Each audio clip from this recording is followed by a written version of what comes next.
بسم اللہ الرحمن الرحیم۔ السلام علیکم ورحمۃ اللہ وبرکاتہ۔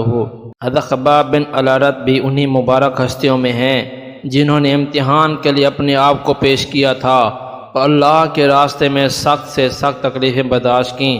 شروع ہی میں 5 آدمیوں کے بعد مسلمان ہو گئے تھے، اس لیے بہت زمانہ تک تکلیفیں اٹھائیں۔ لوہے کی زریں پہنا کر ان کو دھوپ میں ڈال دیا جاتا تھا، جس سے گرمی اور تپش کی وجہ سے پسینوں پر پسینے بہتے رہتے تھے۔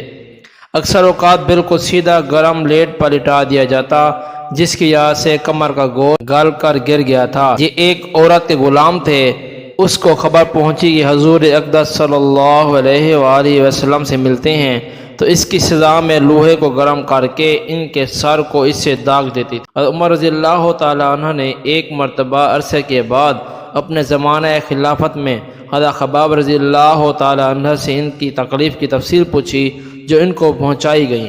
انہوں نے عرض کیا، مجھے آگ کے انگاروں پر لٹا دیا جاتا تھا، میری کمر کی چربی اور خون سے وہ آگ بجھتی۔ ان حالات کے باوجود جب اسلام کو ترقی ہوئی اور فتوحات کا دروازہ کھلا تو اس پر رویا کرتے کہ خدا نہ خواستہ ہماری تکلیف کا بدلہ کہیں دنیا ہی میں نہ مل گیا۔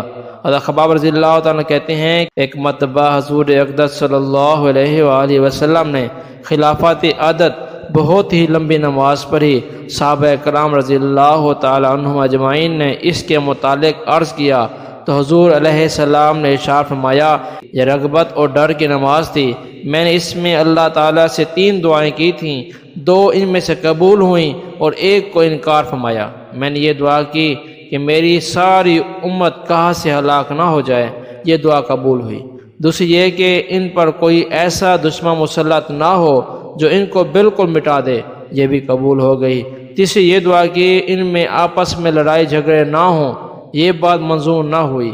حضرت خباب کا انتقال 37 ہجری میں ہوا اور کوفہ میں سب سے پہلی قبر انہی صحابی کی ہے۔ ان کے انتقال کے بعد حضرت علی کرم اللہ وجہہ کا گزر ان کے قبر پر ہوا تو ارشاد فرمایا، اللہ خباب رضی اللہ تعالیٰ عنہ پر رحم فرمائیں، اپنے رغبت سے مسلمان ہوا اور خوشی سے ہجرت کی اور جہاد میں زندگی گزار دی اور مصیبتیں برداشت کی۔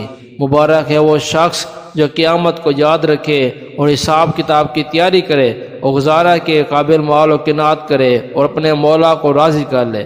حقیقت میں مولا کو راضی کر لینا انہی لوگوں کا حصہ ہے کہ ان کی زندگی ہر کام مولا ہی کے رضا کے واسطے تھا۔ اس قسم کے متعدد واقعات سننے کے لیے ہمارے چینل کو سبسکرائب کریں اور بیل کے آئیکن کو دبا دیں تاکہ آنے والی ہر نئی ویڈیو کے پاس پہنچ سکے۔